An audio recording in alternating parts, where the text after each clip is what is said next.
Hello, good afternoon, everyone. Hope you're all doing well. Let's get started. This week, we are going to be doing the sensory special senses or sensory organs. And there are various type of sensory organs in the body, right? But the focus of the lecture would be on the eyes and the ears. There's going to be a little bit of the smell and the taste, but the primary focus is going to be on the eyes as well as the ears. So here we go. Let's get started. Sorry, my pen is not working at the moment. Let's try to get that going. Give me a moment.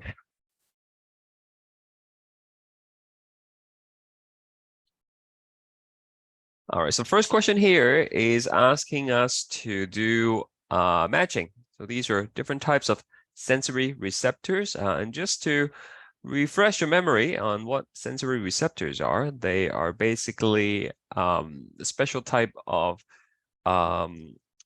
cells that are part of your nervous system, and they will be responding to a particular type of stimulus. Okay, so will respond to a specific type of stimulus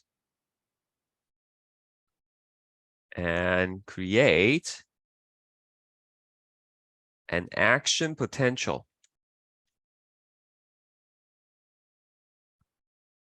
in a sensory neuron. Okay, so you might remember we talked about this before in the lecture 5, I believe, right? You begin with some kind of sensory receptor that detects a change in the environment, and then you will have a sensory neuron that takes the information to the central nervous system, where there will be an interneuron to process that information, and then the response will be sent out through a motor neuron, right? To move a muscle, to change the a gland to secrete different hormones, for example. So in this pathway, the initial point to trigger the action potential is going to be a sensory receptor. Okay, so we have sensory receptors that are dedicated for detecting light. We have receptors that are dedicated for detecting sound, taste, so on and so forth. So here is a list of all the different types of receptors that are found in the body. So we're just going to match them up and see what does each one of them do. First one here, stimulated by damage or oxygen deprivation to tissue. Okay, so anytime you have damage to tissue or you're not supplying enough oxygen to a tissue is going to create pain, and pain is detected by nociceptors. Okay, nociceptors. There are two types of nociceptors. Does anybody remember what they are? Two types of nociceptors. Yeah, Nor said there is the somatic nociceptors, which is going to be responsible for detecting pain originating from parts of the body that you normally have voluntary control over. Okay, so like from your muscle, right? If you cut your finger, right? If you fall down and bruise your elbow, all that pain is going to be conveyed through the somatic nociceptors. On the other hand, if you have pain that originates from internal organs, things that you do not normally have voluntary control over, that is going to be, that's correct, Donna, that is going to be the visceral nociceptors. Okay, so these are the two different types of pain receptors. And they tend to converge together, right? They come together on the way up to the brain in the ascending tract, and that leads to a phenomena called referred pain, right? You might remember seeing that in the lecture, right? Sometimes our brain cannot tell where the pain is originating from. Okay, so an example I gave in class was for someone who's experiencing chest pain, right, angina, right, the pain appears as if it's coming from the left shoulder, okay, rather than from the heart itself. That's because the somatic pathway that's coming from the shoulder merges with the visceral pathway that's coming from the heart and goes up to your brain, and your brain gets a little bit confused about where the origin of that pain is. So that's called referred pain. I'm just gonna write it here in case you want to double check that. All right, next one over here, stimulated by changes in external or internal temperature. That should be pretty straightforward. We have the thermoreceptors for that, okay? So you have receptors for hot and cold, but at extreme temperature, extreme hot or extreme cold is the same receptor, okay? So like if you're getting frostbite, for example, compared to when you are getting burned by something really hot, the sensation is going to be transmitted by the same type of thermoreceptors, but within normal range of non-damaging temperature, then you would have, cold and warm thermoreceptors. Of course, when you are damaging yourself with extreme temperature, then those receptors will also be triggered as well. Next, stimulated by changes in pressure or body movement. Which one would that be? Changes in pressure or body movement. Yeah, that would be the mechanoreceptors. Very good, Nora and Tina. And pressure would be such as something is poking at you, right? So this would be like detecting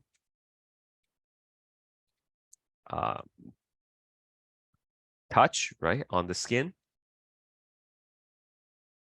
Touch versus poke. Okay, so touching with the blunt end of the pen versus being poked with the sharp end of the pen is going to feel different, right? And that would be detected by the mechanoreceptors. We also have changes in pressure when you are hearing things. Okay, sound that we create actually causes the pressure in the air to change, and that is also detected by the ear.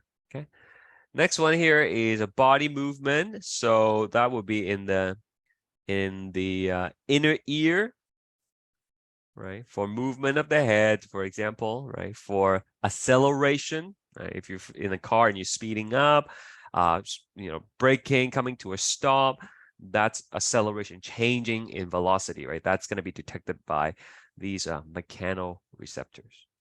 Okay.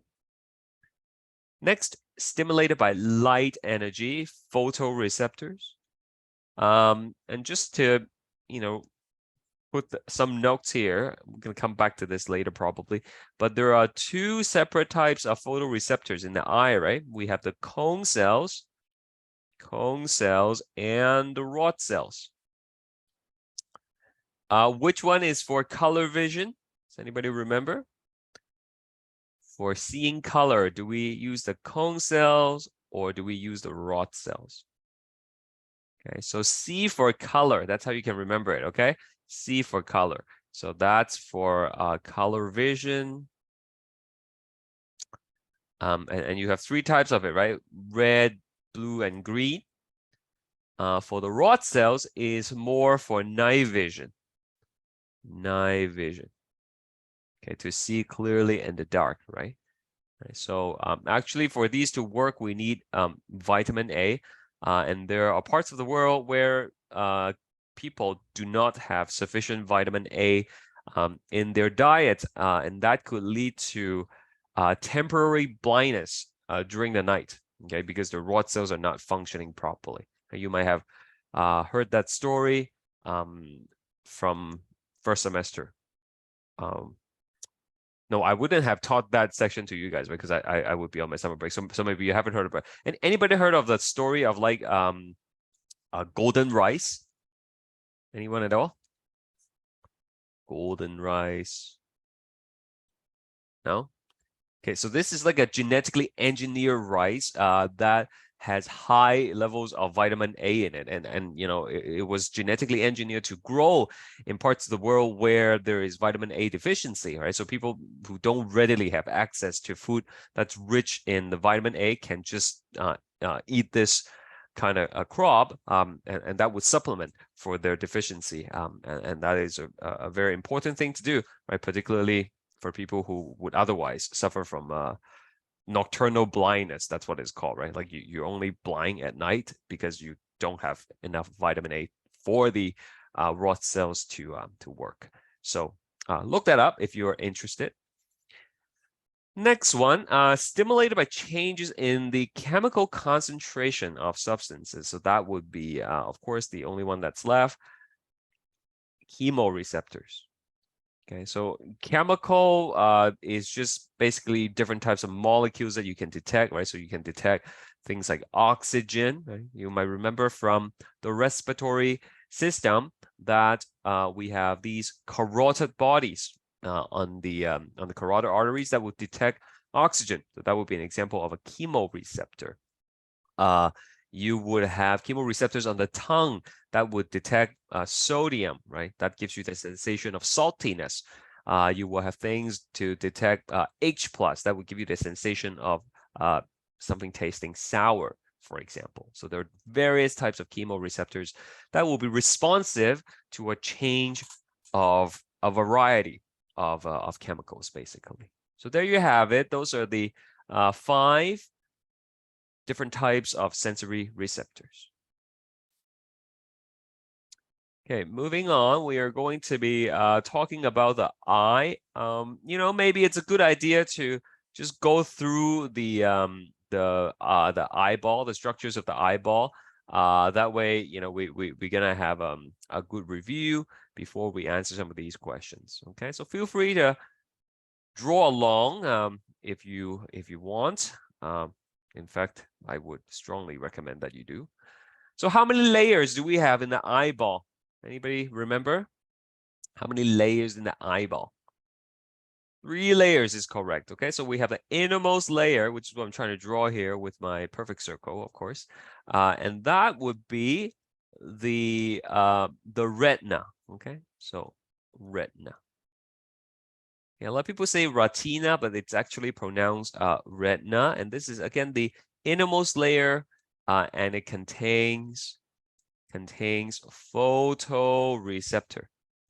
Okay, we have a table coming up where we will fill it in more detail, but that's basically what the innermost layer is going to be. Now, the photoreceptors are going to be concentrated at the back, right? No point having photoreceptors at the front of the eye because the light will never really reach it, right? Okay.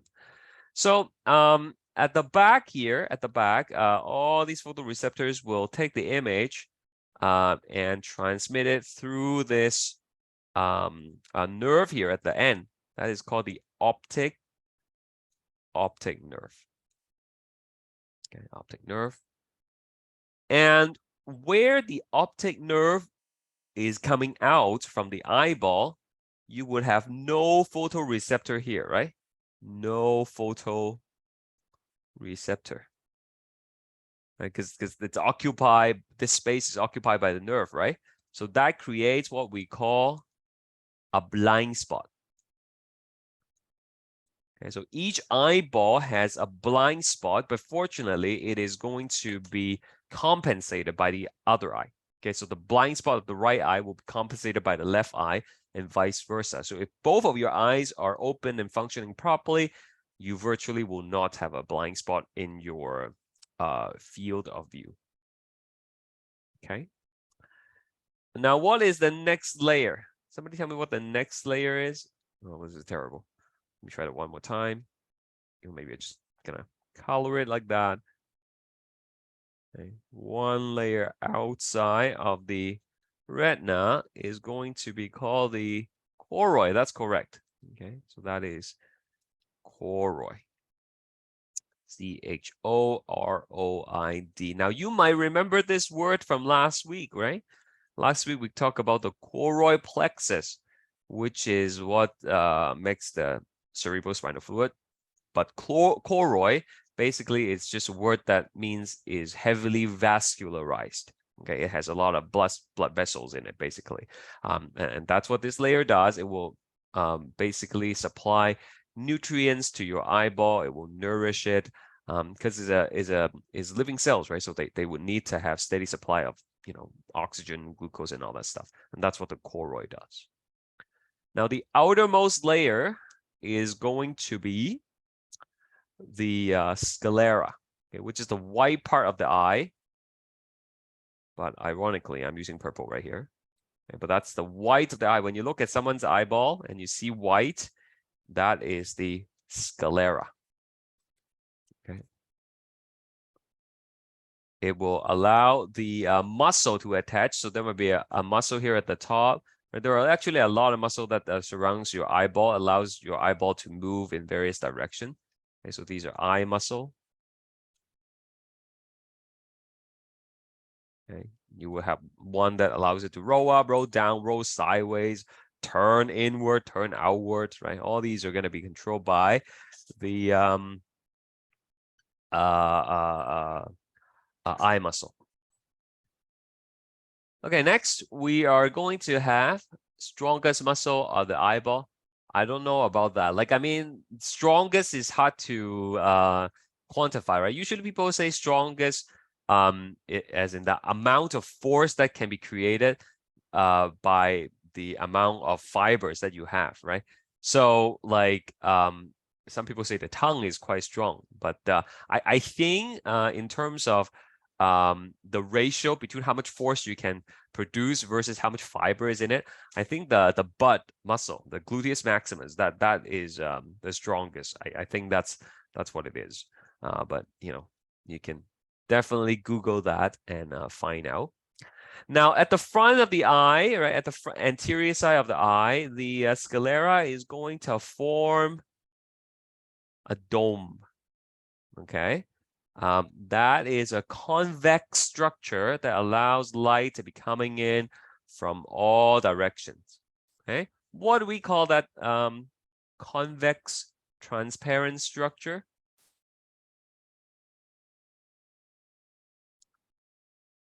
Mavis, say cornea. Excellent. Donna as well. So cornea. All right.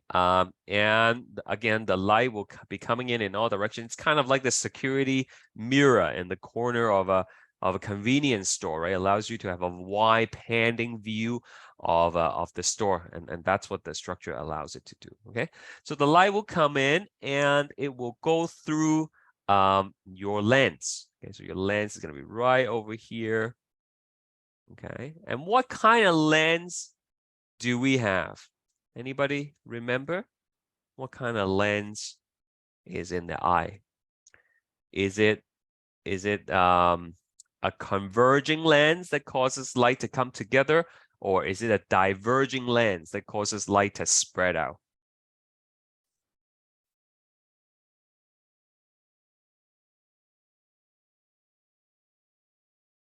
Okay.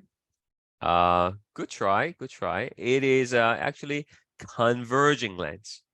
Converging lens. An example of converging lens in like daily lives would be a magnifying glass.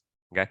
You ever like burn things with a magnifying glass? If on a really hot day, yeah, you put the magnifying glass under the sun, then it creates like a really sharp concentrated point, right? If you put paper at the end or leaves, you would be able to burn through it, right? So that's a converging lens. It causes the parallel light to zoom in to focus on a single point, and that's what your eye lens is. Okay, so the light will be coming in, right, and it will concentrate.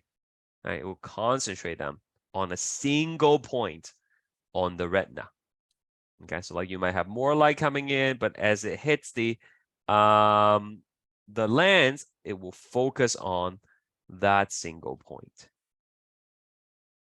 Do you guys understand what I'm saying with the converging thing? Okay, converging lens. Okay. The other one that I'm just gonna put it right, diverging. That's the other one. That's the one that spreads the light out. Okay, so we would need to have a diverging lens for glasses to correct some kind of eye problem. We'll get to that later. Okay, but that's the word in case you are wondering. Okay, converging and diverging. Is the auto caption picking the words up? Yes. Okay, it's spelling it correctly. Okay. All right. So this point, that is where the light rays are going to be focusing on the retina.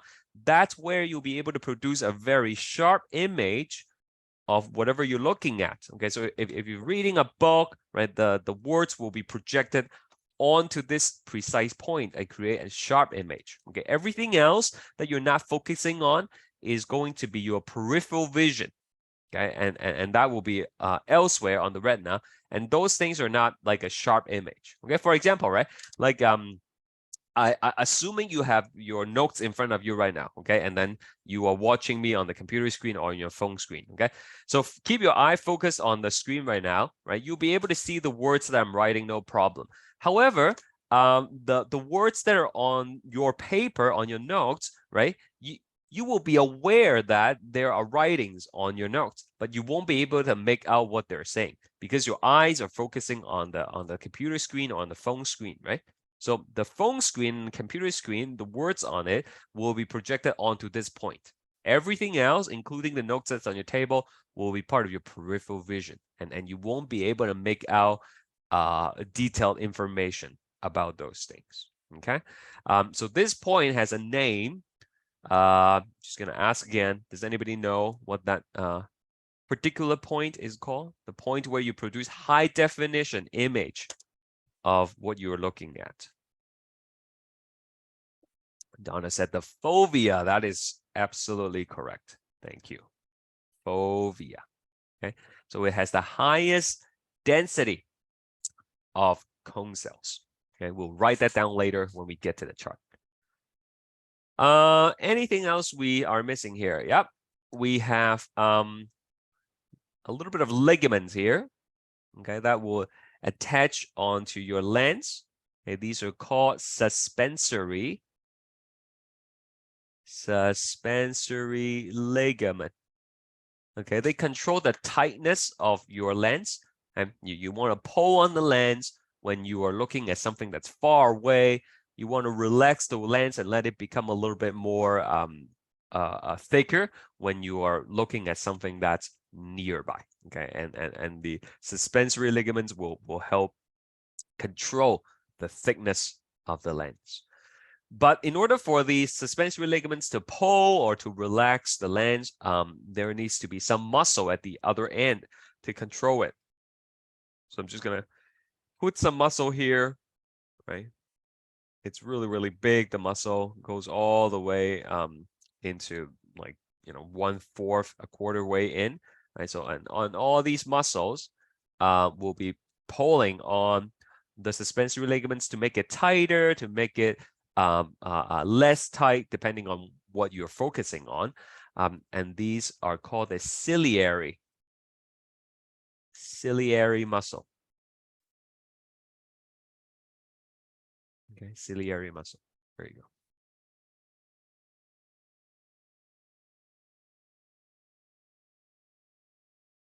Are we okay? Anybody have any questions? I mean, we colored this already, right? In the recording, I'm just going through it again with you, just so we are all on the same page.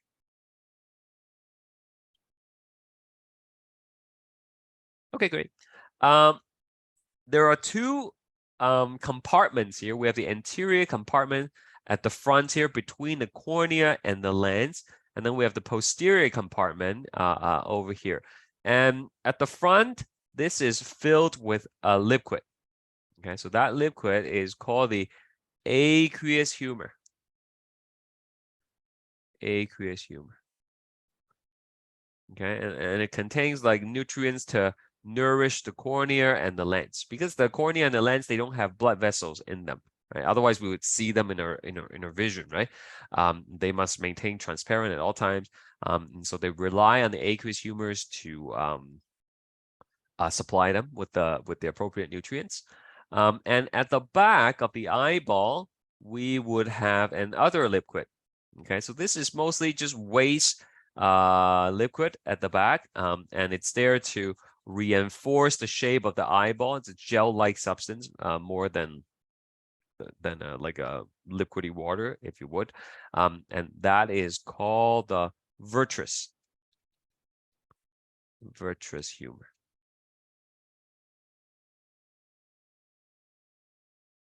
Okay. There you have it. That is basically the eyeball. I don't think I've missed anything. If I did, we're gonna come back to it and add it. So one last call. Any question about any of these before we move back to our study guide?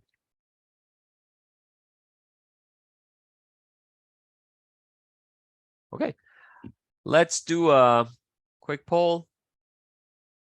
I just remember I didn't actually do any polls with you guys last week. Totally forgot about it. If we have time, maybe we'll do some of those as well. Okay, but go ahead. Try this one.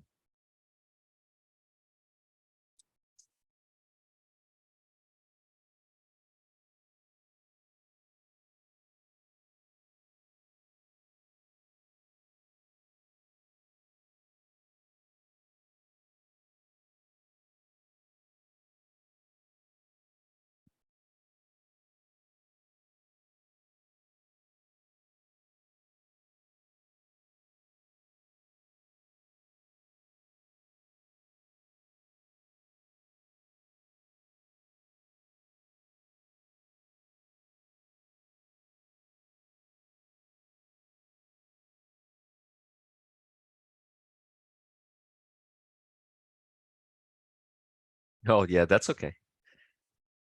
All right, we'll end this and see what it is. So mechanoreceptors, right? Cochlea. Cochlea is, I mean, we will review the ear in a bit, but that's a snail shell looking thing in your inner ear. That's responsible for detecting sound. And to detect sound, you would need mechanoreceptors. So that's a correct answer. Okay. Because like I said, right, sound is a change in pressure, and mechanoreceptors will respond to changes in pressure as well as body movement. Underneath the skin, of course, right, the poking, right, versus touching. No mechanoreceptors in the eyes. Vestibule as well. Okay, vestibule is the thing that connects to the cochlea before you have the semicircular canal, right? So that's the vestibule, and that's for detecting acceleration, speeding up, slowing down. So these are the three things that contains mechanoreceptors. Okay, this one should also be quite self-explanatory. Let's give that a go.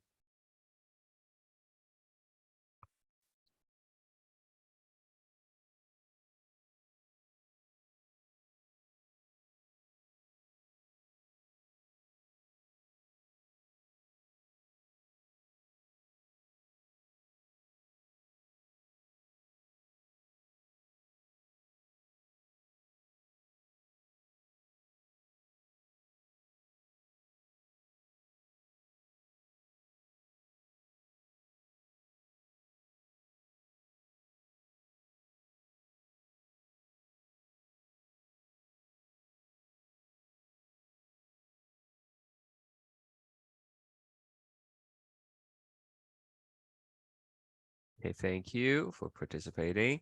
So visceral is things that you normally don't have voluntary control over. So you can control the movement of your finger, right? So if you cut your finger, that would be the somatic nociceptor. That's not the answer. Angina is correct, right? The chest pain originating from within. Kidney stone, that's correct. Right? Basically, things are inside the core of the body, right? Internal organs, that kind of stuff, that would be the visceral. Bruise from falling, dislocation of shoulder, those are going to be, again, from the outside of the body, from things that you normally have voluntary control over. So these would be somatic nociceptors.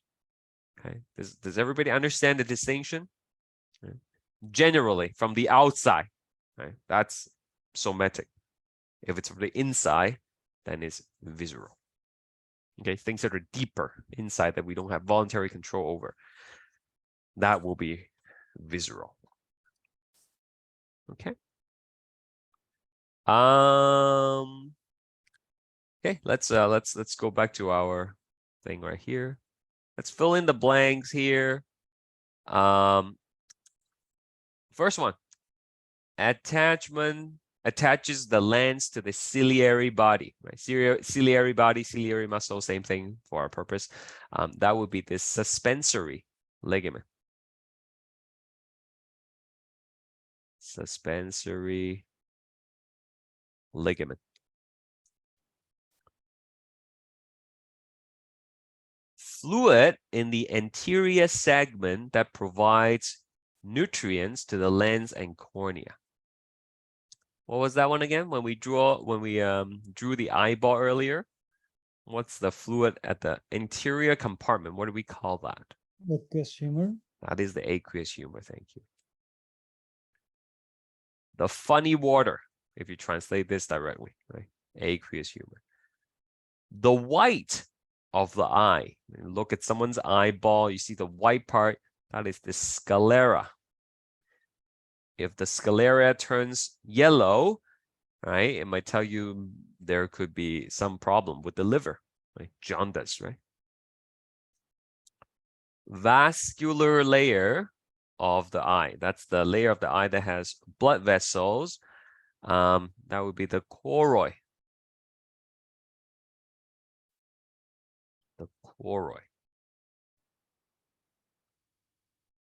The caption doesn't understand me when I say choroid. It's weird. Anyway, next one. Layer containing the rods and the cones. That would be the retina.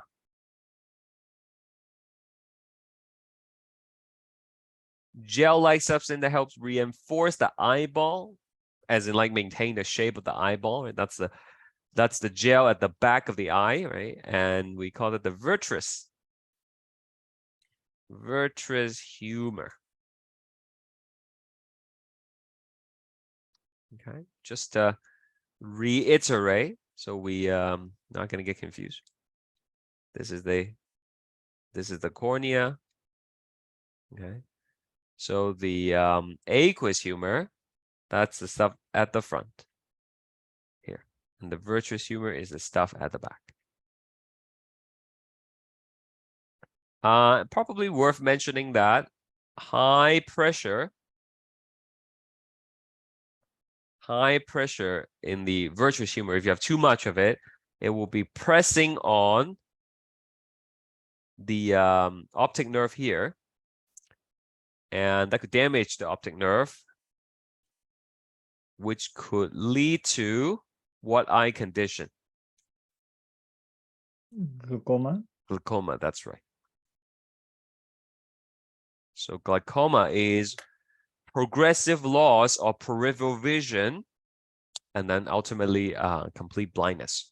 Okay, so there is no cure for glaucoma, but there are interventions that could slow the progression of the condition. Okay, usually aimed at lowering the eye pressure to slow the deterioration of the optic nerve.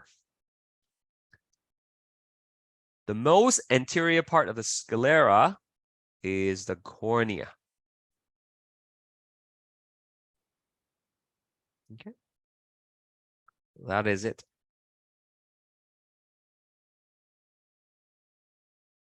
Next question, complete the following chart regarding visual accommodation. And so let's explain what visual accommodation is. Anybody want to explain that to me? It's probably easier if you unmute and tell me than type it out because it's quite long. Does anybody want to explain what visual accommodation means? In your own understanding, in your own words, what does it mean? Or when does it happen?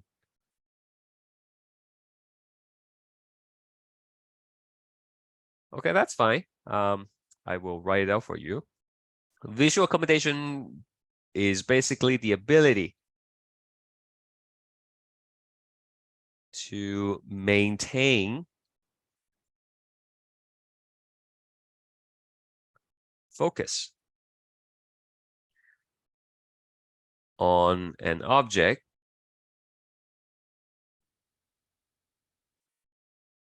as we shift focus from far away to nearby, or vice versa. Okay. You look up to see the numbers on the bus that's coming. Okay. And then you switch your focus and you try to look at a text message on your phone. Right. To look at the bus that's coming towards you, that's far away, you need to change the thickness of the lens. You want to make it thinner. But as you shift to look at your phone, then you need to change the thickness of the lens again. Right? So the ability to shift back and forth like that requires the eye to change the thickness of the lens. That's called visual accommodation. So as we get older, the ability to visually accommodate deteriorates.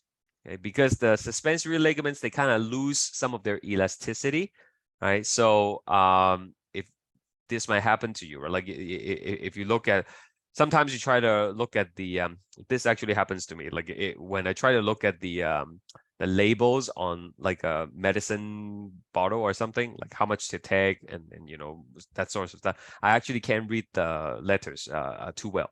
Okay, so like I need to position it further away, right? Because again, as we age, we lose the ability to visually accommodate. So what do we call that situation? Huh? For people who cannot read things that are too close, okay? And it's related to aging. Does anybody remember what that condition is called? Yeah, Nora said presbyopia, right?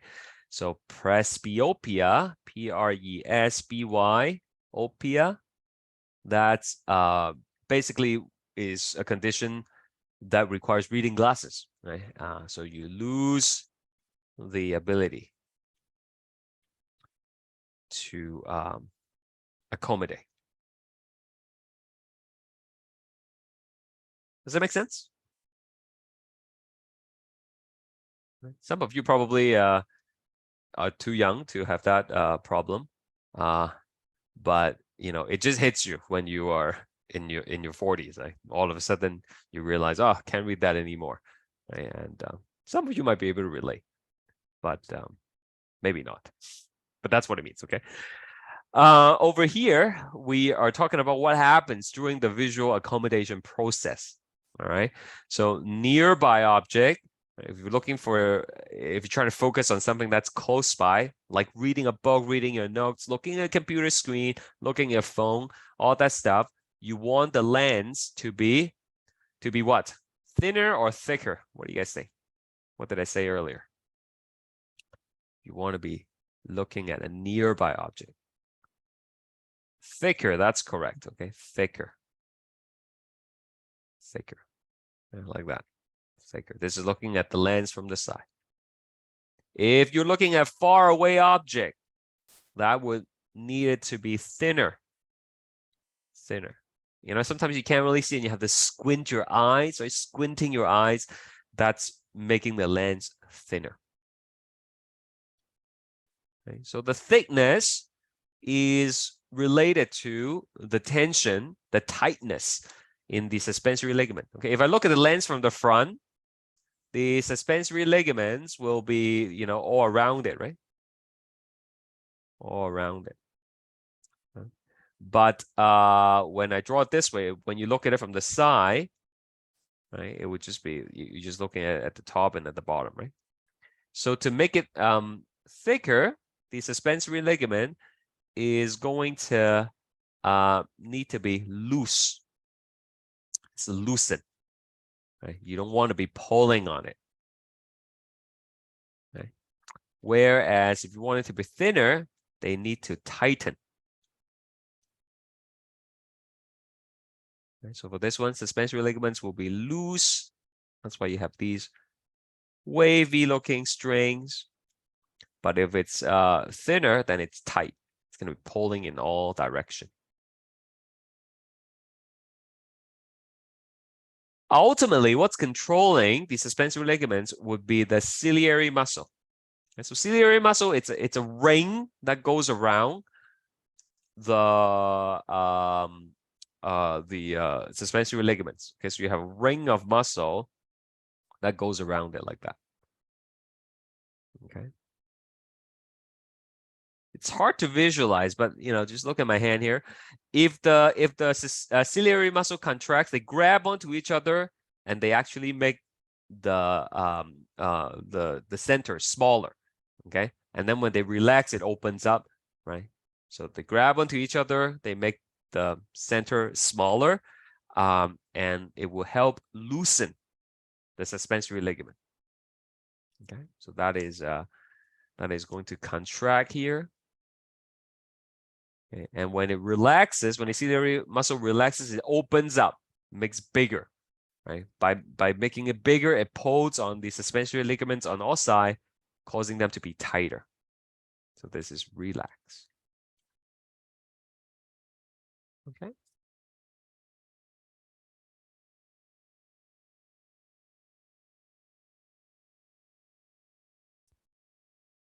Moving on. So here we have the different structures for the eye. Starting with the retina. Okay, function. What's the function of the retina? The function of the retina. Well, first of all, it is the innermost layer, right? Innermost. Sorry, that's too thin. Innermost layer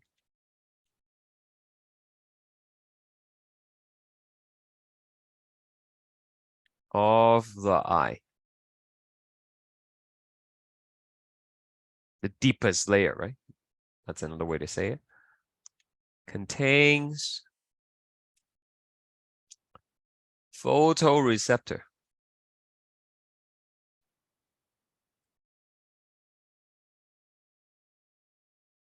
Which are cones and rods.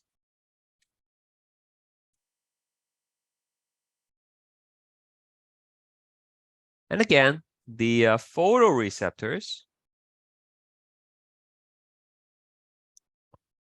are mostly located at the posterior half of the retina. Okay. Like the light rays are going to be hitting the back of the eye, right? No point putting the photoreceptors at the front. It's not going to do anything. Right? Well, that's the retina.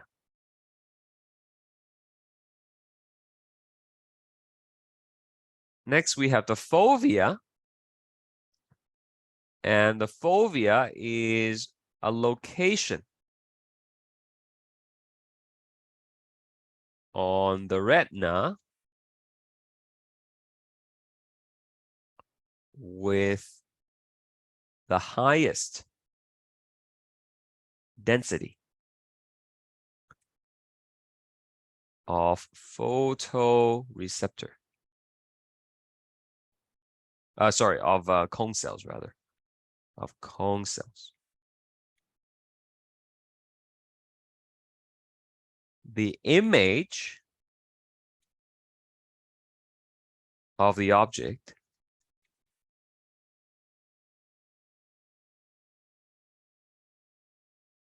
of interest, that means the thing you're looking at, is projected onto the fovea, creating a sharp image. Okay. Whatever you're looking at, whatever you're focusing on, that's going to be projected as a sharp image on the fovea. Okay, I'm just going to make a quick note here. All of the peripheral vision is falls outside of the fovea. So you won't be able to make out detailed information for things that are in your peripheral vision, but you are aware of, you know, some of the information in your peripheral vision.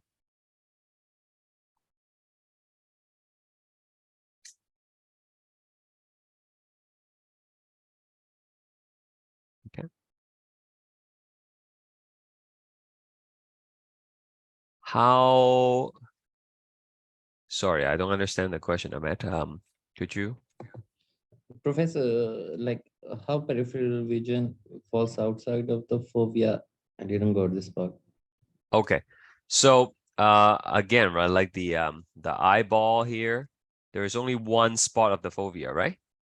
Okay, so like if you're looking at, say, a candle or something, then the image of the candle, here's the lens, the image of the candle will be projected onto the fovea.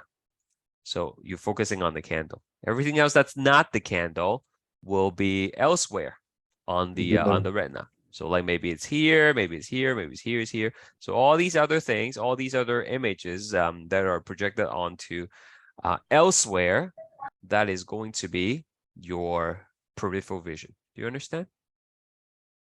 Yes, Professor. Thank you. Okay, great. Now there's another illustration that we can try out. Okay, I mean I don't know what your setup is at home, but if you're looking at you know, watching the Zoom thing right now, you can focus on these readings. Okay, and you know, if you see my camera, okay, I'm probably like on the top right of your screen, or like either on the side or at the top, right? So you guys have to you guys can see me right on the camera, right? Okay, so what I want you to do is, you know, just read the purple words here. Okay, keep reading it. Now I'm gonna put up my fingers as you keep on reading it. Okay, so can you guys see that I have raised up my hand, right? In the without looking, can you see that I've raised up my hand, right? Okay, but can you tell how many fingers I got up? Wait, without looking, can you see how many fingers I am putting up? Right. So and that's exactly what my point is, right? So when you're reading the purple letters, the purple words, the sentences, right? That purple, all those words are on your fovea. Okay. Me, my picture, my video screen, it's in your peripheral vision. So you know something about the peripheral vision. You know there's a person talking, and you know he just put up his hand, but you won't be able to make out detailed information about that. Okay, you don't know how many fingers I'm putting up, for example. Does that illustrate the situation better?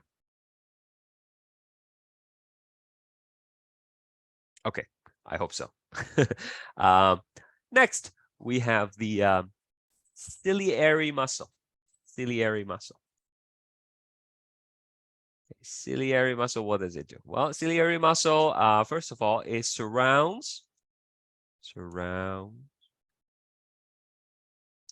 the suspensory ligament.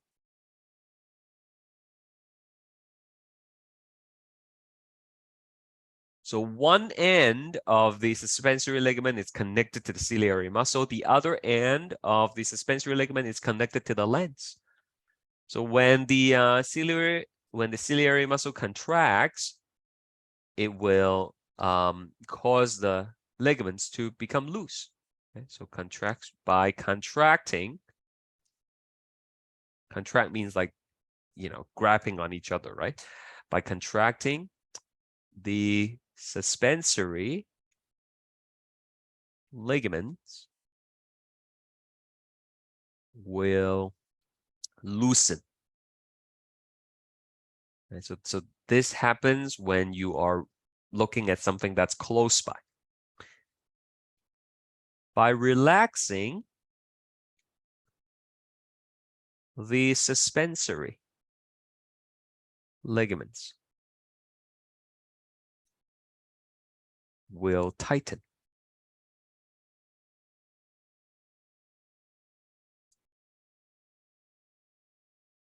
Okay.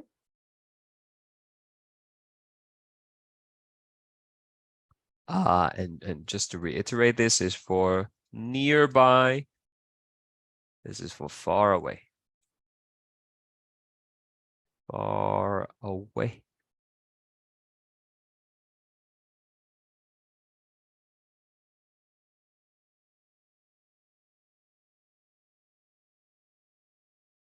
The iris. Oh, I remember we didn't label the iris, but that's okay. The iris is the color part of the eye. Okay. The color part.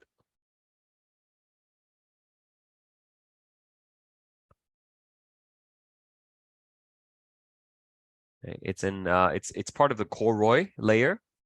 And you know, the eye color, it's related to the amount of melanin that you produce, the same pigment that causes different skin tone, for example, hair color, all that stuff.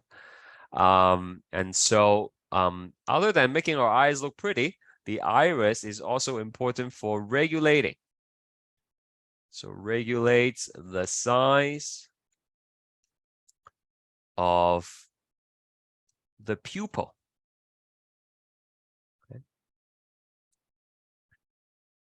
Of course, this is an autonomic response. Autonomic response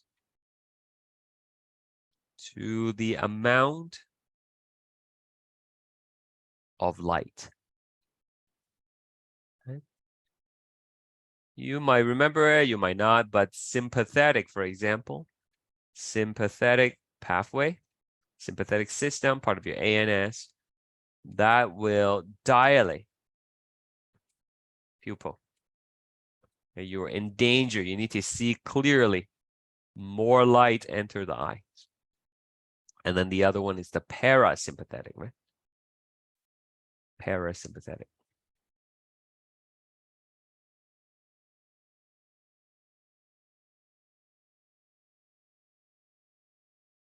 system that will constrict pupil. Sorry, I spelled it wrong here.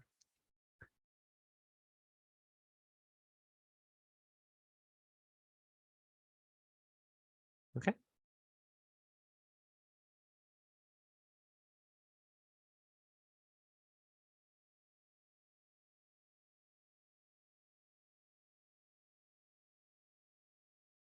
Next, the aqueous humor fills the anterior chamber of the eye, and it nourishes the lens and cornea.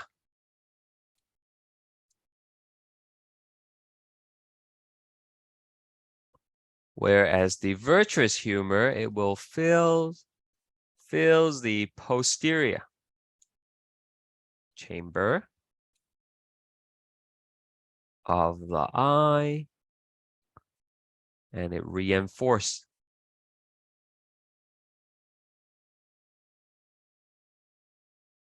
the shape of the eyeball.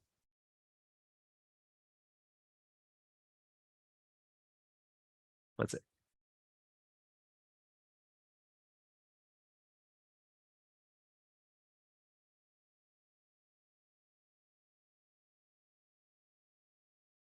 All right, I'm gonna skip the ear for now. Come back to it in a second.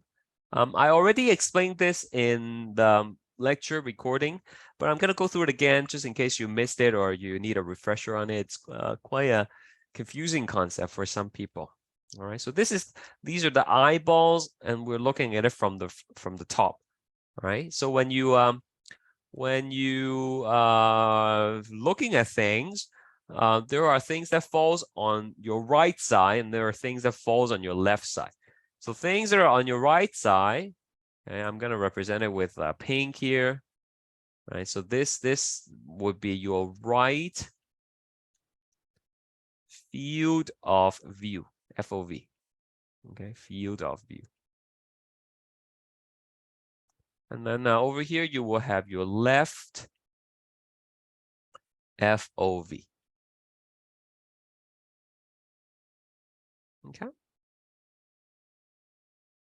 So quick question. Your right field of view, which side of the eyeballs is the right FOV going to fall onto? Yeah, the left side. Very good. So it's, you know, if you're looking at this pink person, it's going to enter your eyeballs, and then it's going to enter the left half of the eyeball, right? Very good.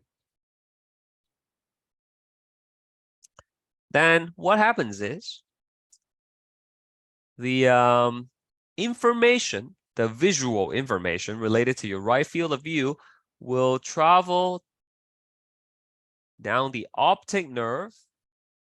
Okay? And then the optic nerve from the left eye will merge together with the optic nerve from the right side. Okay, and together they will form the optic tract inside your CNS, now inside your brain, and it will continue to move on forward to your thalamus, and then to the left occipital lobe. Okay, so just let me reiterate what I'm saying. This is your left optic nerve. This is your right optic nerve.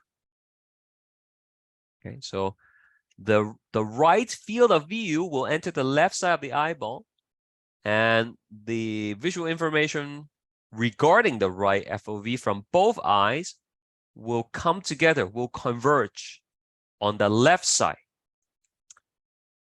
to form the optic tract. Remember, tract and nerve are basically the same thing. They are bundles of axons, but this is in the PNS outside of your brain and spinal cord, and this is within the brain. Okay, and together they will go to the thalamus. Okay, thalamus will filter the information and it will send it to the occipital lobe. Occipital lobe. Okay, so similarly, things that are on the left field of view will get projected onto the right half of the eyeballs. Okay, and the information this time will be converging on the right side to form the right optic nerve. Goes to the thalamus and then it gets projected to the brain. So you know how people say the left brain is responsible for controlling the right side, and then the right brain is responsible for controlling the left side. So in this case, both eyeballs will be sending information to both sides of the brain. However, the right field is projected exclusively onto the left brain, whereas the left field is projected exclusively to the right brain. Okay, but both eyeballs will be sending information to both sides of the brain. Now, this thing right here in the middle, where the optic nerve crosses the midline, right? The midline, right? That is called the optic chiasma. Optic chiasma. It's right in front of the hypothalamus and pituitary gland. This optic chiasma. I'm just gonna quickly show you. You don't have to go back. But in the previous lesson, in this diagram, right, there is the thalamus. That's the hypothalamus. That's the pituitary gland, and then right there, there's a dot. Right there, there's a dot. Oh, sorry, I don't know why my pen is not behaving properly. Okay, there is a dot right here. All right, that label, that is the optic chiasma. And that's where the optic nerve from one side and the other is going to cross over the midline and merge to form the pathways. Okay. I think I'm going to have to restart this thing. It's really laggy. Give me a moment. Let me try again.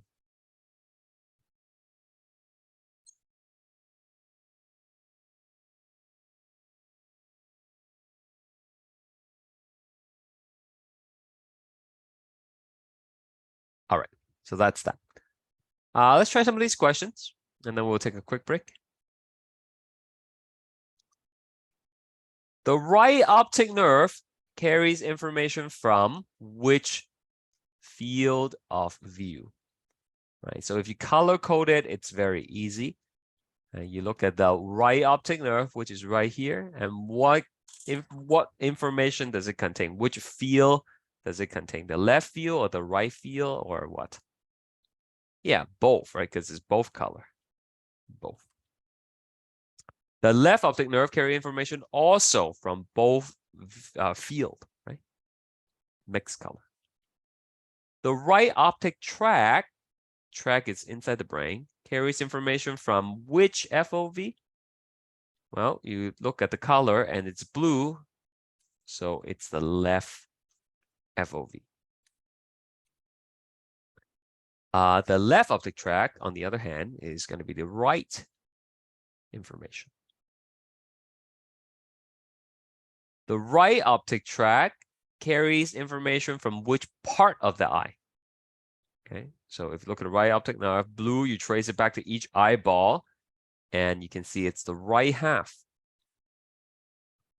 Whereas the left optic tract is going to be carrying information from the left half of both eyeballs. Okay. All right, let's take a quick break, 5 minutes, and we will resume in a bit.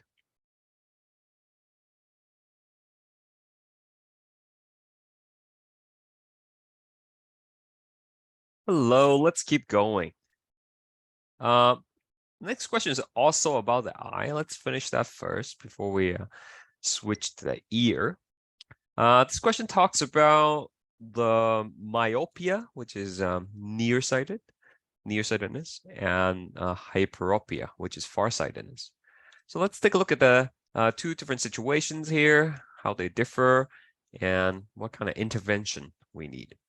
But to understand how these two things are different, we have to look at what happens under a normal healthy eyeball first. Okay, what is a normal healthy eye? What does it normally do? So there is our regular eyeball. It's relatively spherical in shape, circular, right? And you know, you would have the lens here at the front. And we already talked about how the light rays are going to be coming in, and it will be focusing on the fovea. Okay, so fovea. All right, so like that. Now, as long as you can focus on the fovea, you will create a sharp image. Okay, think about like the projector, right? Like you might remember this from, you know, earlier times of your education. Remember before we have all these fancy you know, projectors, we used to use this thing. I don't know if you know what I'm drawing, but with the transparency, and then the teacher writes on it, and then it gets projected onto the screen, right? Do you guys know what I'm talking about? Anybody, you know, had that, right? When you were growing up, going to, you know, elementary school and stuff like that. Yeah. So, you know, one of the first things the teacher does when they turn this overhead projector on is they have to adjust the knob, right? And that moves the lens up and down, right? And it causes the thing to focus on the screen. So basically what happens is if the lens is too far or too close to the document, then it's blur. And then we need to make sure that the focal point is on the screen, not in front of the screen, not behind the screen, right? So you can adjust the distance between the object and the lens. Alternatively, you can physically move the projector closer or further away from the screen. But whatever you do, right, the goal is to make sure that the focal point will be on the screen. So similarly, we have to make sure that the focal point is on the fovea, right? Okay. So let's see what happens in myopia. Right? So in myopia, the eyeball is longer. Now this is an exaggeration. Okay, nobody's eyeball should be long like that. Okay. Well, I mean, like you guys saying that you're old because you know the overhead projector, but that thing, it's it hasn't been phased out for the for too long. I remember when I was teaching earlier in the college, like about 10 years ago, we were still using that in the classroom actually. So it really hasn't been that long ago. But anyways, back to this situation here.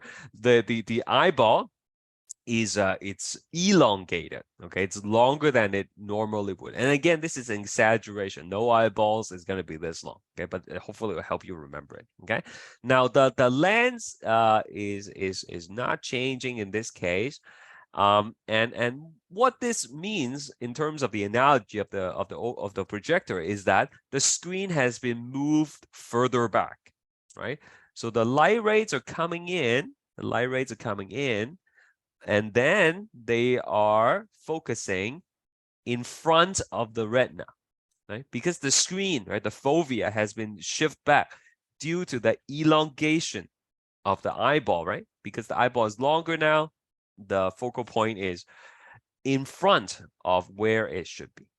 Okay, so that's why it's going to be blurry, right? So what's the problem here? What's the situation? If you have nearsightedness, you will have difficulty seeing what? Far away object or nearby object? What do you think, huh? That's right. Most people have nearsightedness. Okay. If you just take a look at people who are wearing glasses, majority of them is going to be the nearsighted. Okay. The name tells you what you can see, not what you cannot see. Okay, so for nearsightedness, you have trouble seeing far away stuff. Okay, so what's wrong with the eyeball? It's too long. It's elongated. Converging point of light rays in front of the retina.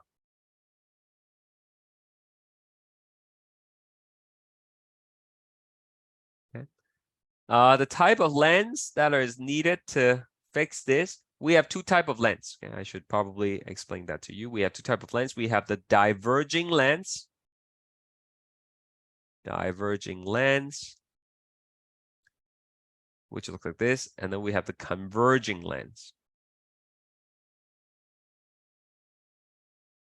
Okay, so diverging lens causes the light ray to spread out. Converging lens, as I mentioned earlier, the same type of lens as our eyeball, causes light rays to come together. Okay. So which one do we need to fix this problem? So look, right?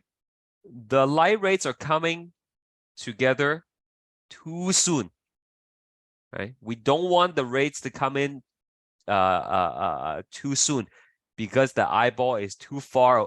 The fovea is too far away, right? So we want the light rays to be coming in together later on, right? That's why we would need to have the diverging lens. That's correct, Donna. Diverging. Okay, so we want to spread them out a little bit first. And so, I'm going to put the diverging lens here. It will cause the light ray to spread out and then it come back in together and it will just be correct. Okay. Sorry, this is not a very good diagram. See the one in the PowerPoint. Okay, it's a little bit more clear. On the other hand, for people who are hyperopia, farsightedness, the eyeball is too short. Okay, too short. And so the light rays, they are coming in the lens, and then they're focusing behind the retina. Okay, so for people with farsightedness, they have difficulty seeing nearby object. Okay, nearby object.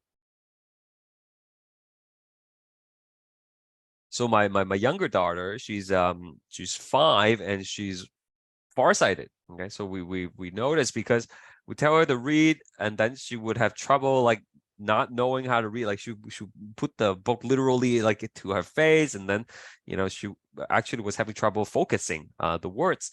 Took her to the eye doctor, and turns out she has farsightedness.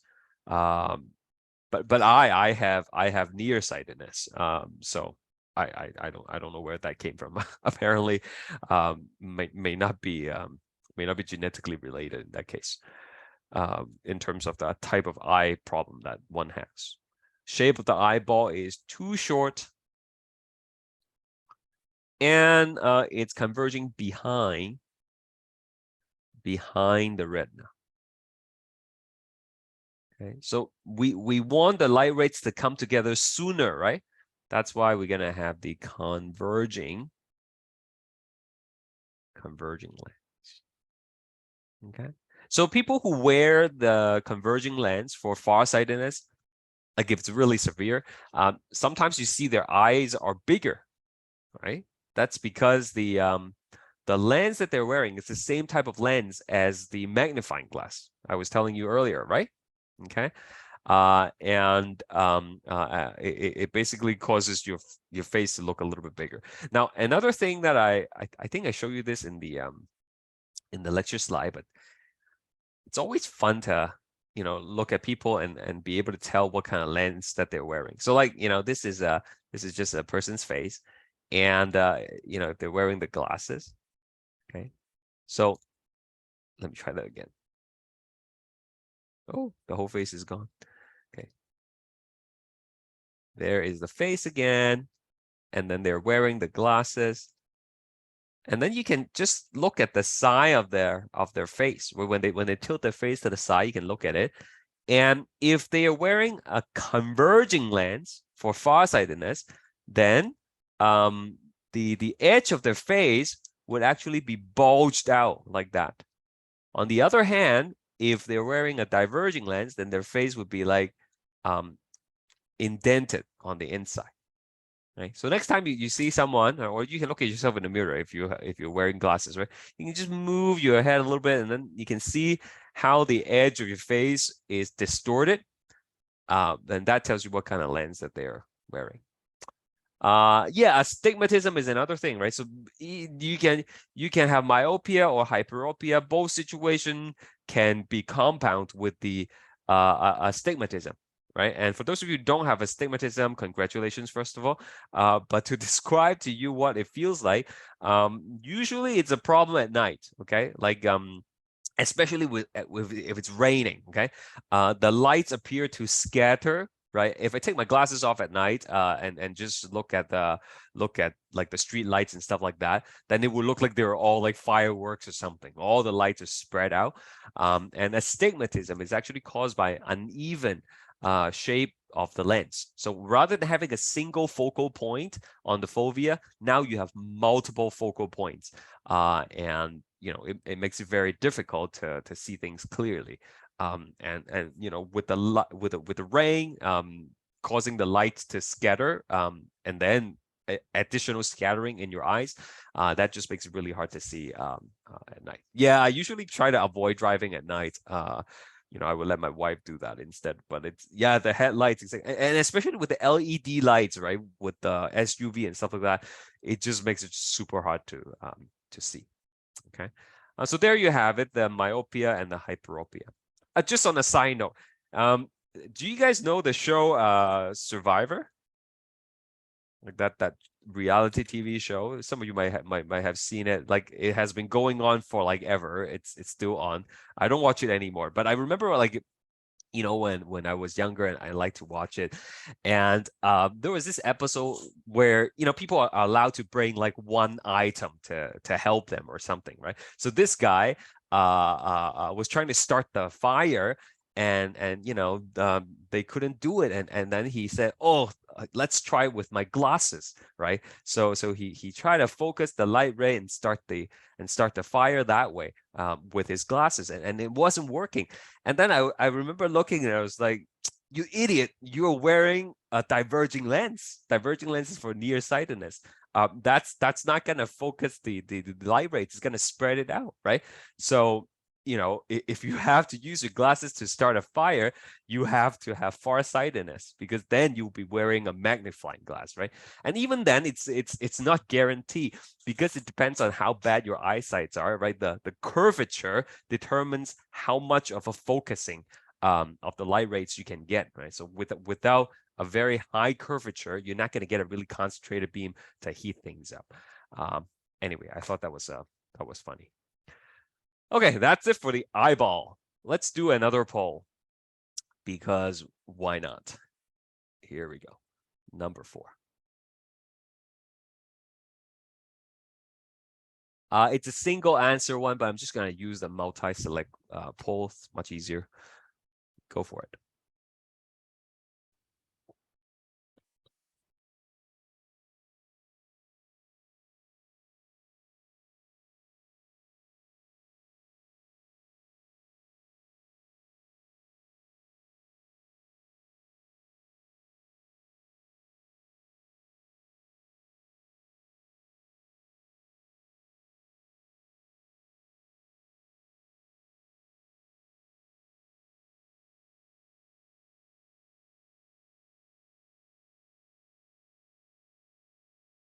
All right. So size of the pupil, that would be the iris, the color part of the eye. Okay. Suspensory ligaments that control the thickness of the lens. Okay, not the pupil. Okay, so for pupil size, just iris. Photoreceptors are found in, hopefully you know this one. I'm not going to pull that. The retina. And we talked about that multiple times already. But let's try number 6. Okay, number 6.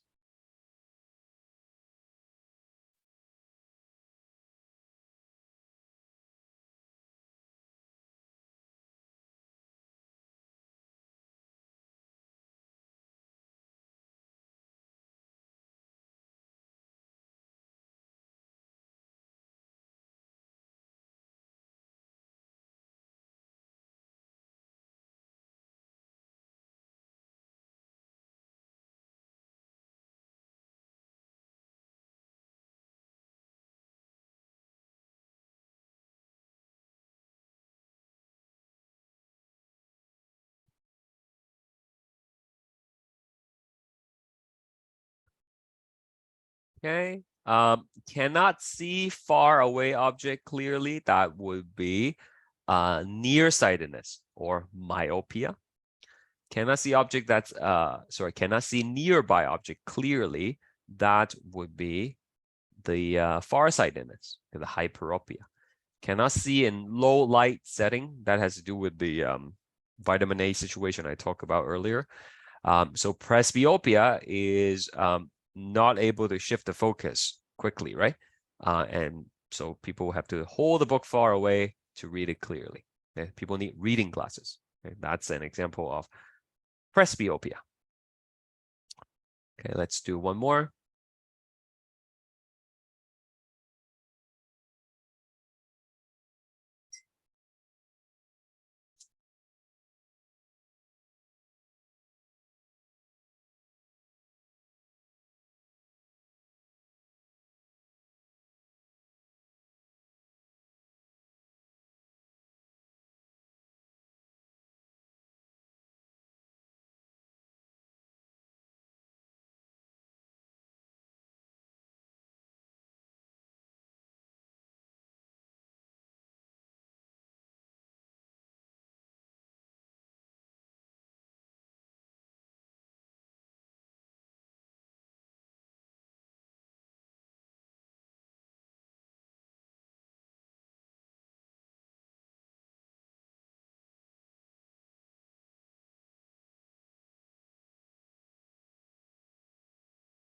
All right, so this one, it's difficult to, think about it in your head, but once you have the diagram, it's much easier, right? So the right optic tract, which is right here, right optic tract. And so if you damage that, the entire left field of view would be, you would not be able to see that basically, right? Because you see, it's all blue here, right? So if you trace the blue back, it goes back to the left FOV, right? So the correct answer would be visual information from left field of view is going to be affected. Okay, B. Okay. The left eyeball is still gonna work, but you will only be able to see the right field for the left eyeball. Okay, both eyeballs will not be what was the answer? Visual information from what's the other comment? Oh, visual information from both field of view. Yeah, so not both, right? Okay, you can see only blue here. If it's just the optic nerve, then both fields will be affected. Okay, but this is talking about the optic track. Okay, so that's the difference. You have to pay attention to whether it's talking about the track or the nerve. Okay, that's that. Let's move on to the ear. Let's move on to the ear. All right, so over here, we have the ossicles. Right? Maybe should we go through the diagrams again? Do you guys want me to draw the ear out like we did with the eyeball? Or should we just keep with the chart? Was the drawing helpful? Let's do a poll. Okay, you want me to draw the ear or no drawing? Drawing is A, no drawing, just the table, then B. Okay. Do you want me to draw?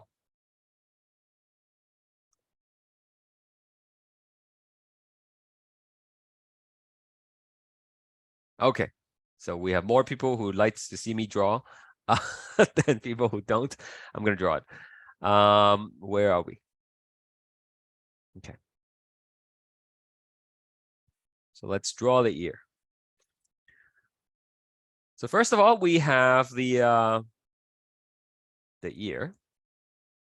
Okay, so that ear is called the pinna. Okay, which is the outer ear, the external part of the ear, right? And from that, it's gonna go in like that. And that is the auditory canal. Okay, that's if you pick your ear with a Q-tip, that's the part that you are going to be touching. Now at the end of it, you are going to have this membrane. What's the name of the membrane? Tympanic membrane. Tympanic, that's right. Tympanic membrane. What's the common name of the tympanic membrane? Like what would a normal person who's not taking this course call the tympanic membrane? Not quite a middle ear. Inner ear. No, it's much simpler. Much simpler. Eardrum. Eardrum, that's right. You've heard people say that, right? The eardrum. Yeah. So those like if you have kids, you would know, like if you use those thermometers, right? There are those that you just kind of stick into your ear and then you press the button and you get it right away, right? That's basically measuring the temperature of the tympanic membrane. Okay. So that is that. Now, the purpose of a tympanic membrane is to move in response to sound, and converting sound energy into movement, right? So on the other side of the tympanic membrane, you're going to be connected to 3 bones. So we have the first one that looks like a hammer. Okay? And then we have a next one called the anvil. And then finally, we have another one That's called the stirrup. And so these are the ossicles. Okay, so the bio name is Malleus, also known as hammer. Incus, also known as anvil. Anvil is the thing that, you know, the blacksmith, they hammer their iron on, right? That's called the anvil. Apparently they think it looks like that. And it's also called the staypiece, otherwise known as the stirrup. Oops, stirrup. A stirrup is the thing that you put your feet on when you ride a horse, or the thing you put your feet on when you're giving birth. That's the stirrup. That's the only thing that actually resembles what they're saying, personally, anyways. Like, that does not look like a hammer to me, and that does not look like an anvil. But in any case, that's what they are. Okay, so the purpose of the ossicle is to amplify the sound. Okay. Now, there is another tube here. There's another tube here that connects to your throat. And this tube is called the auditory tube. Auditory tube, also known as the Eustachian tube.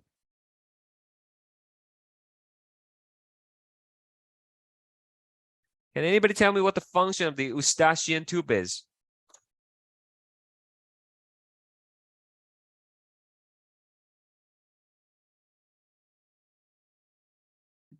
Pressure balance between external air and middle air. Yeah, basically, right? To equalize the pressure. So normally it is closed.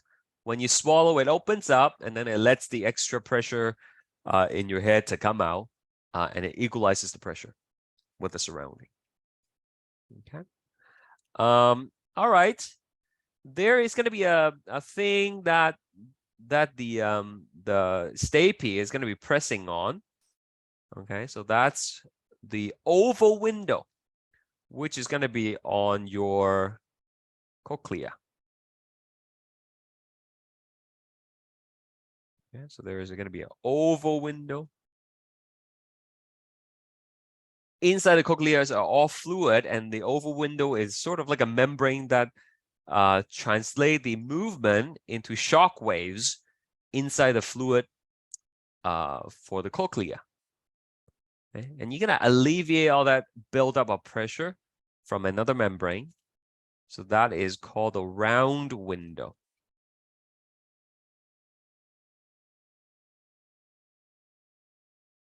All right. Now I'm just going to show you in another view here for the cochlea.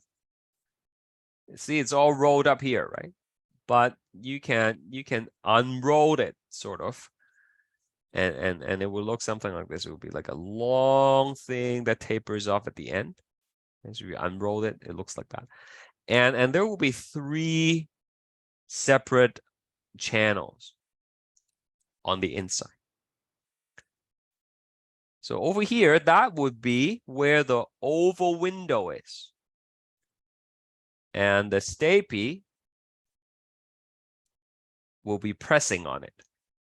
Okay, usually the stapy is like directly attached to it, right? I just draw it separately to show you. Okay, so there is going to be the top channel here.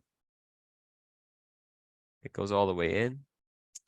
I'm not going to draw the middle one to avoid confusion, and then that's going to be the bottom one. Right? And over here, you're going to have your round window. And remember, all these chambers are filled with fluids. Right? So, you don't have to copy this. You can just watch and try to understand what I'm saying, okay? So when the stapy press on the oval window, it sends some shock wave, okay, pressure wave that goes forward.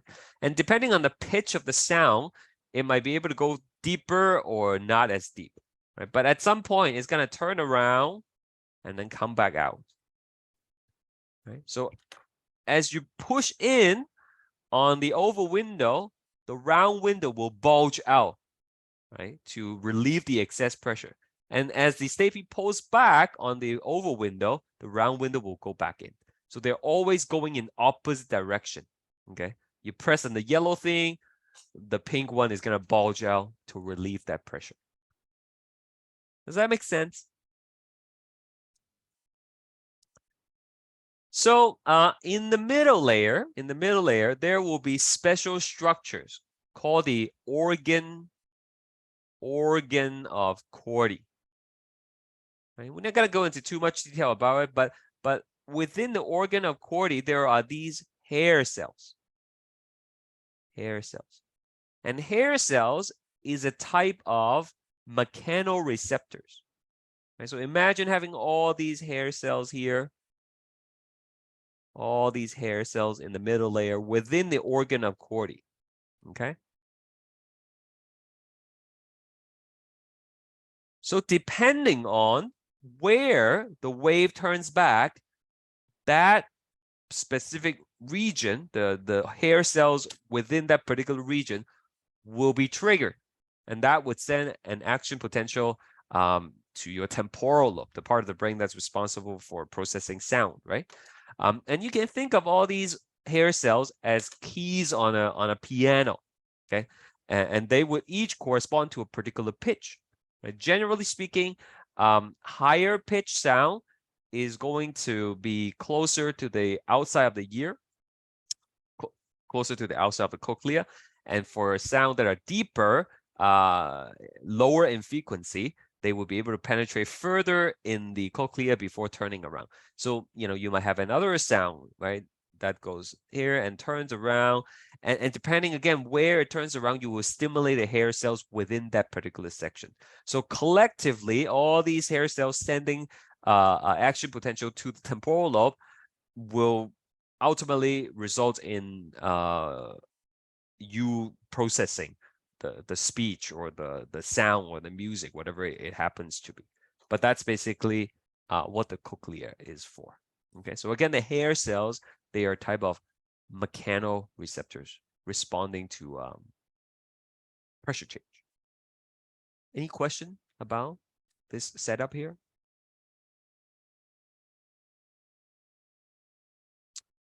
All right. And so your I'm just going to erase these things here to make room for extra things. The cochlea is connected to something else called the vestibule, which is responsible for detecting acceleration. Okay, so example of acceleration would be speeding up or slowing down in a car, or falling. Falling is a vertical acceleration, right, as opposed to horizontal acceleration. So those type of motion will be detected by also mechanoreceptors in the vestibule. And then you have three tubes. You have these semicircular canals, which we'll come back to it later. Semicircular canal. Right. So if you look at the corner of the room you're in right now, okay, just a corner at the bottom, not the ceiling corner, but the corner of your room here. Okay, let's say you're facing this wall. Okay, your eyes are facing this wall. The semicircular canal, they have three separate ones. Okay, so there is going to be a one that is parallel to the wall on the left side. There's going to be one that's parallel to the one that you're looking at. Excuse me, and there is going to be the one that is parallel to the ground. Okay, so each of these semicircular canal is responsible for detecting a particular type of head movement. Okay, so this one here, that's parallel to the ground, that's called the lateral semicircular canal. This one that's parallel to the wall in front of you, that is called the posterior semicircular canal. And then this one that's parallel to the wall on the right or on the left, that is the anterior semicircular canal. Okay. I hope you can visualize this. It's much easier if you just look at a corner, if you have a corner in the room.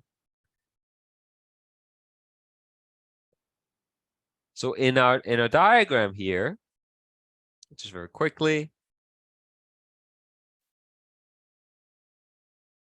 right, you can see there are the three canals again, right? Right here. So this one, that's the one that's parallel to the wall on the left or right, right? That's the lateral one. The posterior one is the one that's parallel to the wall in front of you or behind you. And this is parallel to the ground or the ceiling.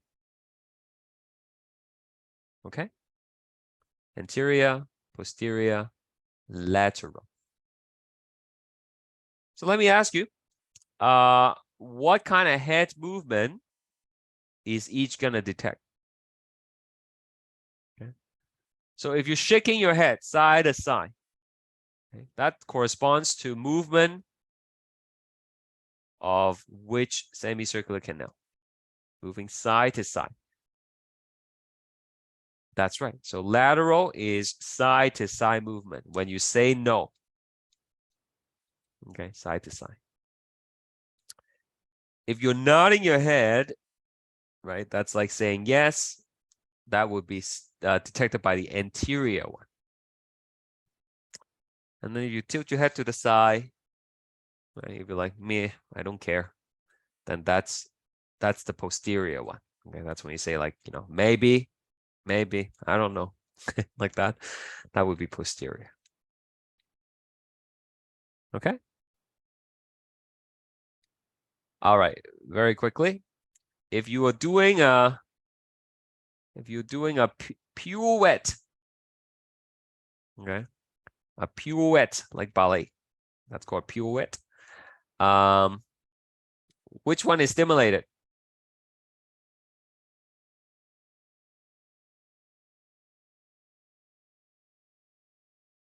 Let's should I do a poll? You know what? Let's do a poll.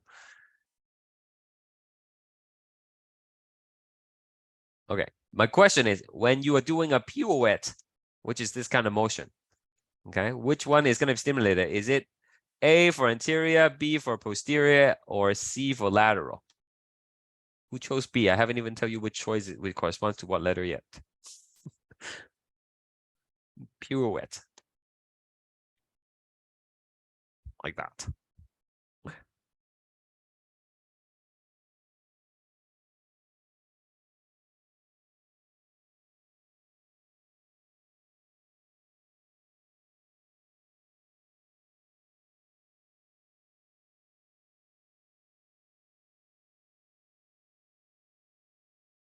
Okay, most people got it right. The correct answer is lateral. Okay, when you're spinning around like this, right? That's like saying no, right? And that's gonna be the lateral semicircular canal. Okay. What about this one? What about cartwheel? Cartwheel. You guys know cartwheel? Well, how do you even draw that? Cartwheel. Okay. That's my best drawing for cartwheel. Whew, like that. It's gonna go around like that. Okay. I wish I could do one. Which one is gonna be stimulated for cartwheel? Let's try that one more time.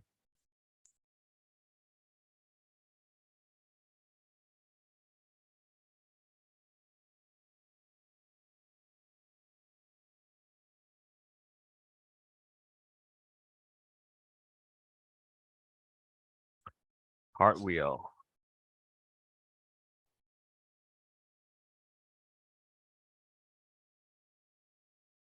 Yep, most people also got it right. It is the posterior one. Okay, like your head is going like that, right? Okay, what do you need to do to trigger the anterior one? What kind of motion do you have to do? No cartwheel, no pirouette. What do you do to trigger the anterior one?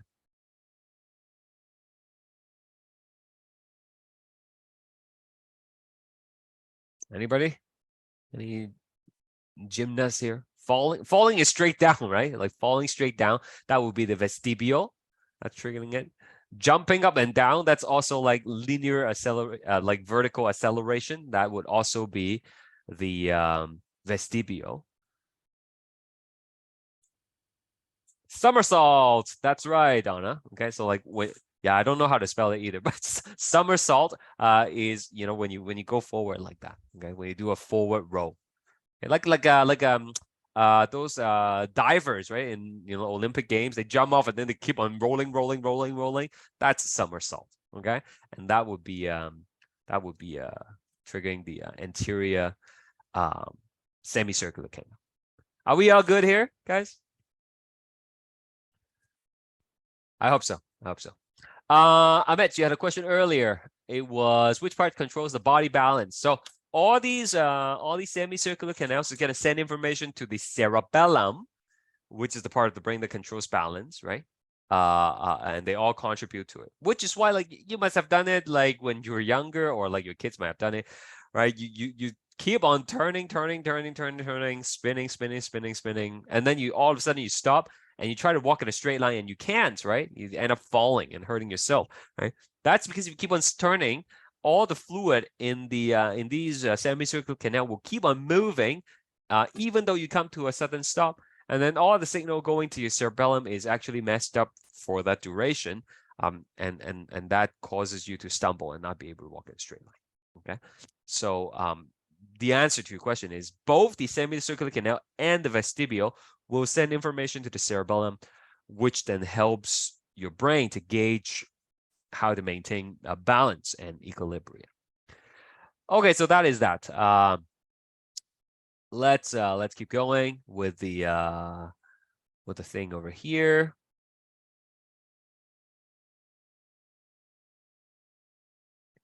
All right, ossicle. The function of the ossicle is for sound amplification, right? Sound amplification. So 3 small bones.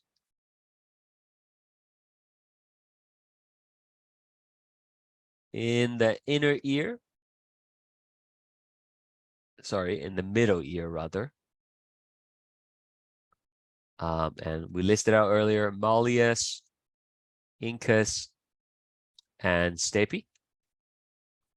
And they are responsible for sound amplification.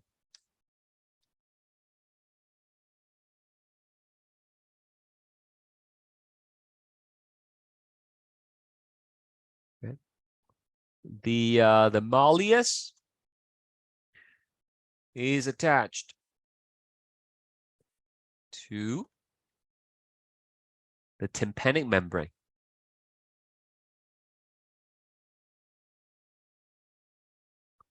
Whereas the stapes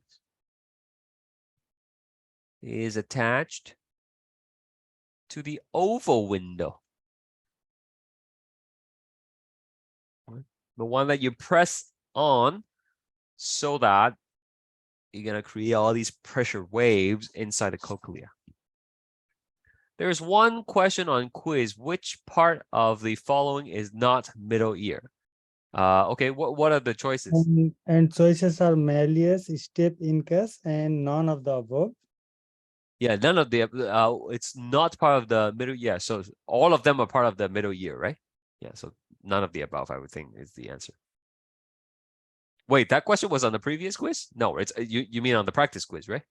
Practice quiz. Oh, okay. Good. Thank you. Oval window. And what is the oval window? The purpose of the oval window is to transfer the movements of the stapes into pressure waves inside the cochlea. It's all fluid inside. It's not empty space. It's a bony structure. The snail shell, right?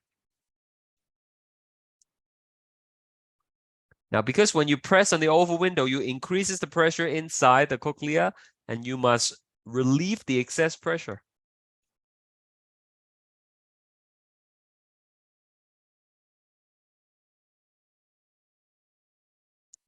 In the cochlea. As the stapes presses on the oval window.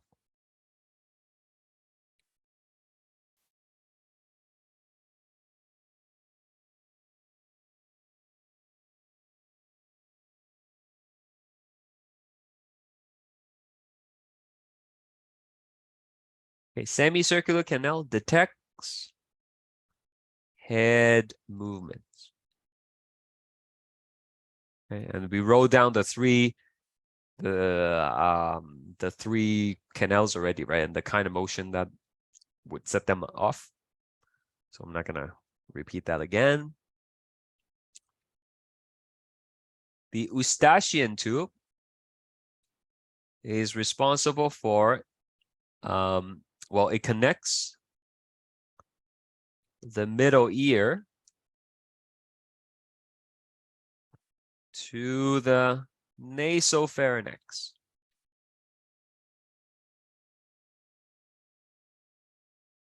And the job is to equalize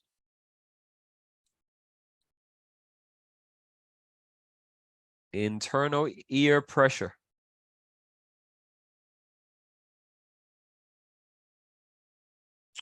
With surrounding. This is most apparent when you're gaining elevation, like in a plane, in an elevator that goes up really high, then you can feel your ears getting plugged, right? So when you swallow, you open the Eustachian tube and the pressure gets equalized. People say, chewing gum helps you equalize the pressure, right? It's not the gum that's helping. It's just that when you chew gum, it makes you swallow more, and the swallowing is the action that causes it to equilibrate, because it opens up the tube, right? Tympanic membrane is the eardrum, which converts sound energy into movement. It's the opposite of how a speaker works. A speaker converts movement into sound. Right? If you open up any speaker, you will see the diaphragm of the speaker kind of moving back and forth like that, and that creates sound, right? And the tympanic membrane is the other way around. It moves as a result of sound.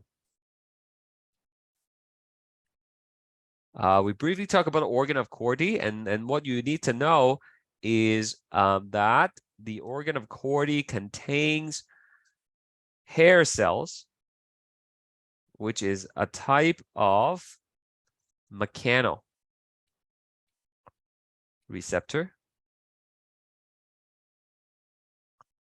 and it will transmit impulses, signal,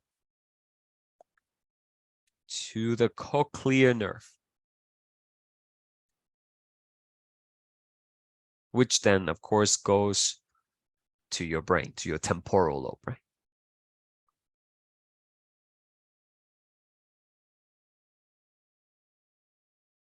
Okay, that's it for the ear. Now, there's a really important diagram over here. We're gonna go through this one together, all right? But I gotta run to the bathroom quickly. I'm sorry.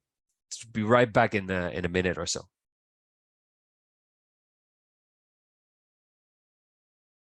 All right, sorry about that. So this is a summary of all the senses and where information goes. It's a combination of everything we learned in lecture 6 and 7. So let's start with the eyeball here. Okay, so that's the eye, obviously. And what kind of information does eye receive? Okay, so we call that like visual information, right? Visual information.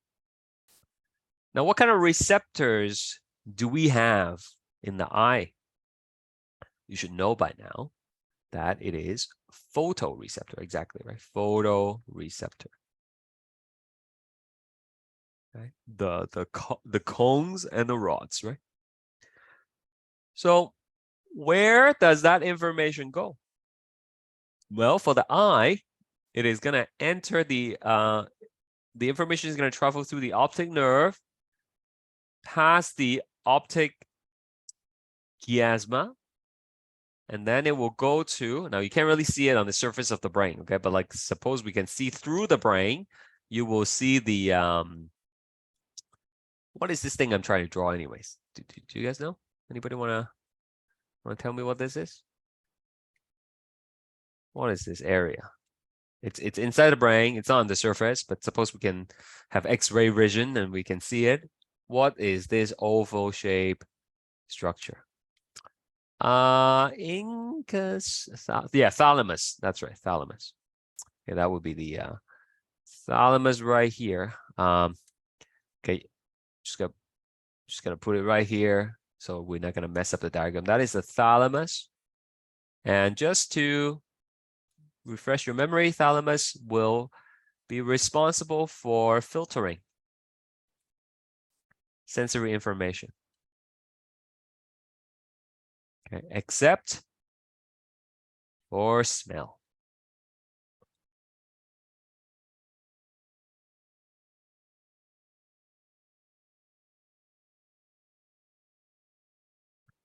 So the visual information will go to the thalamus.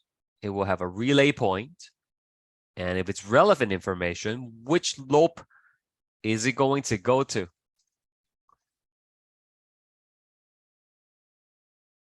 For information related to sight, for visual information, which lobe of the brain does it go to? Frontal, temporal, occipital, parietal. Which one does it go to?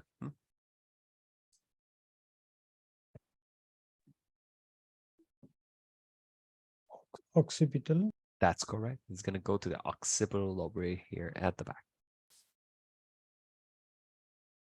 All right, so there you have it. That's the eye. Next, we have the nose. Okay. Fancy word for smell is olfactory. What kind of receptors do we have for smell?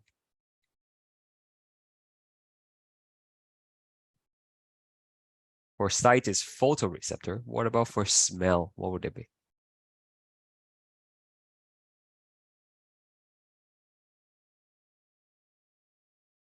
Okay.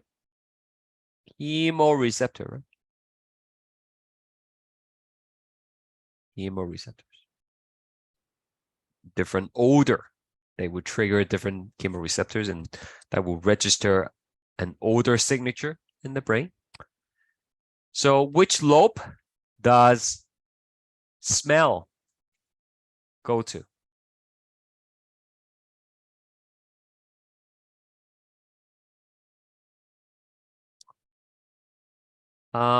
Good try, Nor.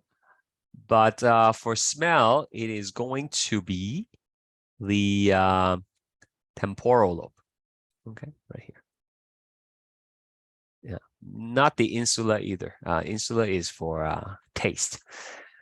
So it's going to go to the temporal lobe.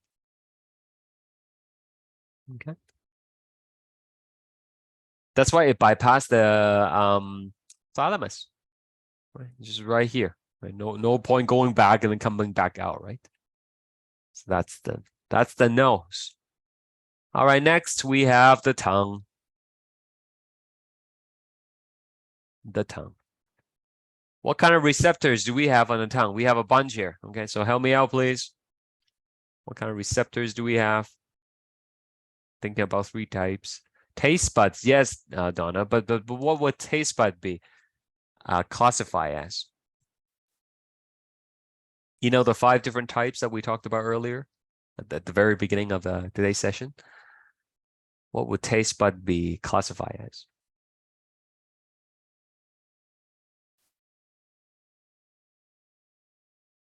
Okay, so we will call that chemoreceptors. Okay, because to detect taste, right, we need to taste the sodium, we need to taste the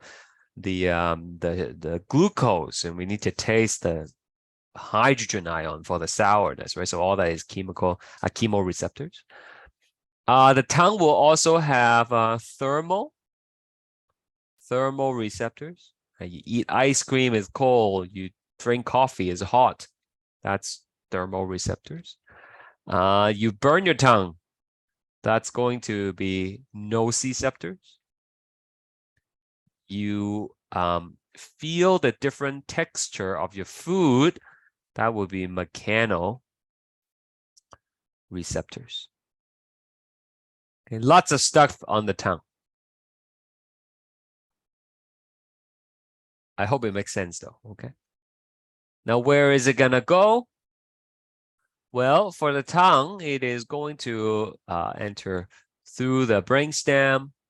It's gonna go up to your insula, right, which is behind the frontal lobe and the frontal lobe and the temporal lobe. Okay? But first it has to go through the thalamus first, of course. So it goes going to the insula. Now this next part might be a little bit obscure, but it actually will also go to this region of the brain. Now, in case you have forgotten what that is a part of the brain that is on the parietal. Oh, you cannot see that color at all. That is part of the brain on the parietal lobe, right? And that is called the primary somatosensory cortex.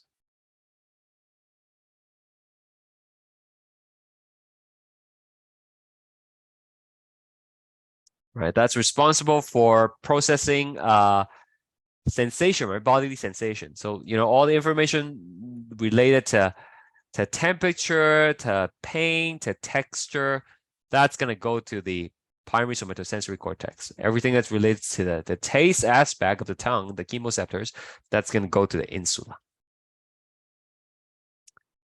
Okay, next we have, taste. Taste is called gustatory. Gustatory.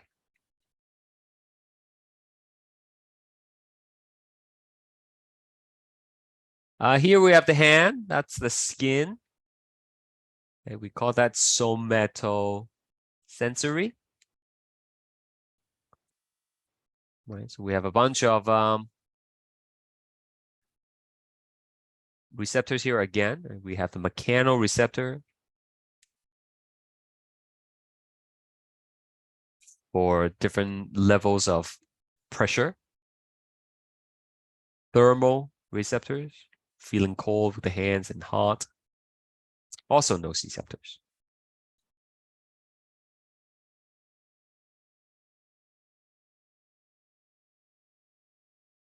Running out of colors here. But bodily senses go up the spinal cord through the ascending tract. It will go to the thalamus as usual. And then it will also end up in the primary somatosensory cortex. Depending on which part of the body the signal is coming from, it will go to the different part of the primary somatosensory cortex. Right? The face, the hand, the legs, for example, they all project at different levels of the primary somatosensory cortex. Okay, next, we have the ear here. So there are two different aspects of the ear. This is for the hearing, and this is for the balance. So the balance is just focusing on these two things, right? The vestibule, as well as the semicircular canal, right? Okay. So vestibule plus semicircular canal. So these are for equilibrium, balance, right? And it's just mechanoreceptor.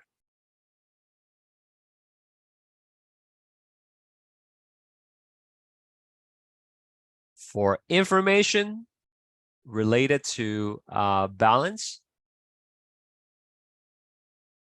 and equilibrium, it's going to travel up the brainstem, and then it will go to the cerebellum.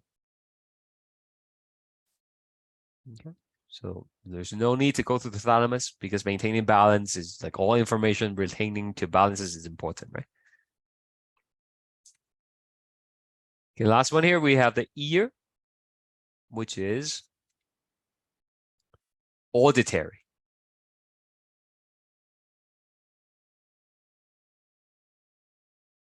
Right? And we are going to be relying on the hair cells, which also is a type of mechanoreceptor.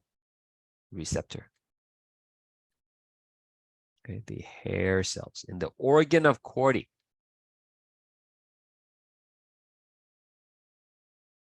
Okay, so where will that go? Thalamus first, and then for sound, it is going to go to also the temporal lobe. Okay, remember there's a Wernicke's area here that helps you understand speech and all that.